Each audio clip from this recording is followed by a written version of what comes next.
Okay, you know what Dress to Impress is, even if you don't play Roblox, it's the dress up game that people rage and break laptops over, and the one that also kind of has lore. For some reason, people have drawn their outfits in Dress to Impress, and I've actually done that before, but I wasn't sure how to make it any sort of like long form content, like 5 or 7 minutes instead of just a TikTok or a reel. So then I looked back at my outfits because I have this file in Google Drive where it's just all of my Dress to Impress outfits. I noticed some of them were kind of flops. They're kind of okay, they're kind of slay, but they could have slayed even harder. So I'm gonna make them slay even harder because I'm gonna draw them and I'm gonna make them better.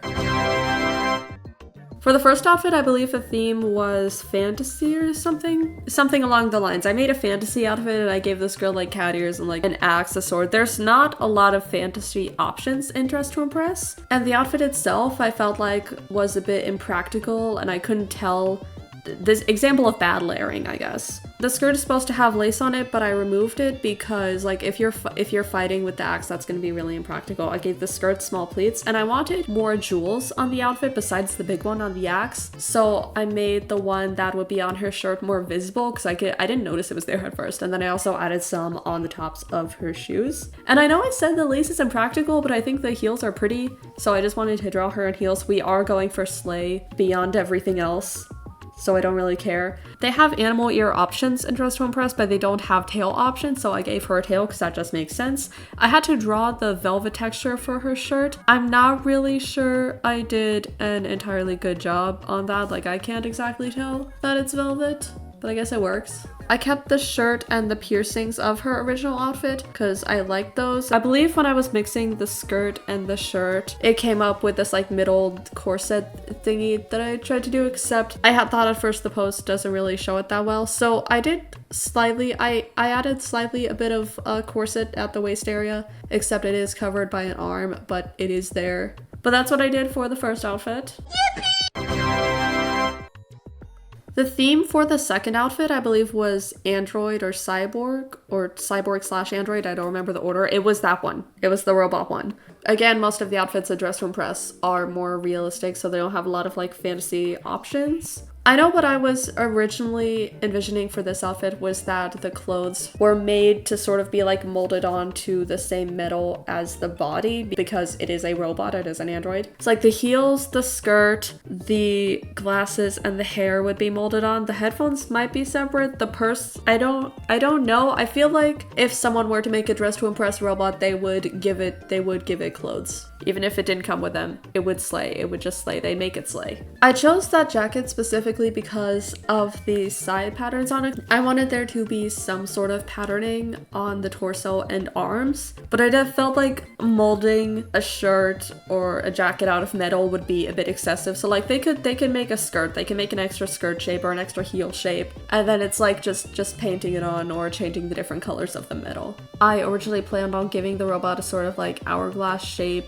just to allude to that more conventional textbook slaying because it is artificial, it is literally a robot. Then I was thinking, okay, I could edit it to have proportions that are closer to the actual models in Dress to Impress, and I thought that made more sense, so I did that. The photo originally has about gray and blue undertones to it, I know because of the color picking you see on the color wheel and everything, but then I hue shifted that to be a bit more purple or pink. I thought it matched the DTI colors a bit better. I gave her an actual face with like glowing or neon mouth and glasses because again, just thought that looked cool. And she is absolutely judging you.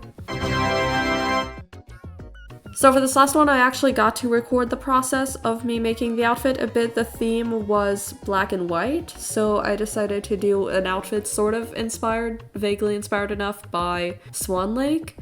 And I feel like more recently I've just been struggling with the time limits in Dress to Impress, so I came out with this outfit and it could have been better. Like this is not, I don't know what this is, but it's not Swan Lake. Like I could have, and I know there is a tutu in Dress to Impress, but I don't like it. It just looks bad. It just looks bad and I don't like it.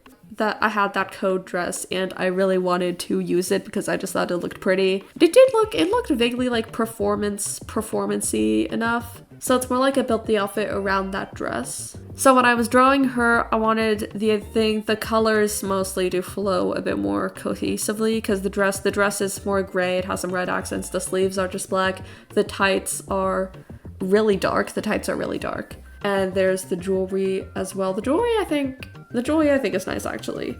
I made her a creature. I just made her a monster with like the long talons on the fingers. I gave her black eyes, or black or red, I don't remember. She's spooky, she's spooky. There was also no ballet slippers and dress to impress, I'm just realizing, so I gave her those too. Along with the claws, I gave her feathers as well, just growing out of her body because swan, bird. Then what I decided for the hair, I would just give her decorations around a ballet bun. Along with the feathers on her body, I also gave her feathers from her sleeves and from her skirt, like where the skirt meets the torso, that seam, that waist area. For the main dress, I kept most of it. I kept the flowers and I turned the skirt into an actual tutu, but I still wanted to keep the same sort of shape vaguely. I wanted to keep the ruffles. I wanted to keep the ruffles at the end, but I also still wanted it to actually resemble a sort of ballet tutu. I don't know how well I kept the ruffles, but I do think I was able to keep the resemblance of the rest of the dress, the flowers and the torso. And then that is the final one. I sound so tired today, I have no idea. So that is going to be all for now. I hope you enjoyed the video and the drawings. And if you do want to see more, subscribe so you don't miss the videos, whatever, all of that. And I will see you hopefully sooner than like 3 or 4 months. I do want to upload more than that. Yeah, bye!